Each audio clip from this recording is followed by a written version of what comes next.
ekspert bo'lsangiz, bu holat sizga tanish bo'lishi aniq. Kurslar tayyorlagansiz, zo'r ma'lumotlar bergansiz. Odamlar kursingizni sotib olishgan, lekin tashlab qo'yishgan.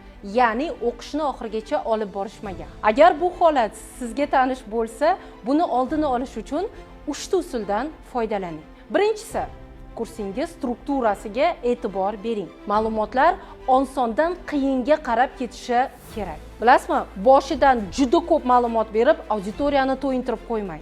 Ikkinchisi, aytaylik, kursingizning ichida 30 ta darslik bor.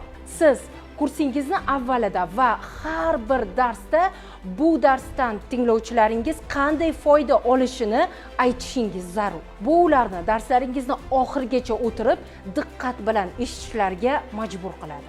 Agar dars boshida ular nima foyda olishlarini aytmasangiz, hech qachon ular dars oxirigacha o'tirishmaydi. Uchinchisi, darslarni interaktiv qiling. Auditoriyani shunday eshitib ketishi sizga kerak emas.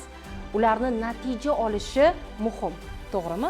Demak, har bir dars yakunida topshiriqlar, savol-javoblar va vazifalarni qo'yishingiz kerak bo'ladi. Sifatli kurslarni tashkil qilishda yanada foydali ma'lumotlarni olmoqchi bo'lsangiz, unda sahifamga obuna bo'ling.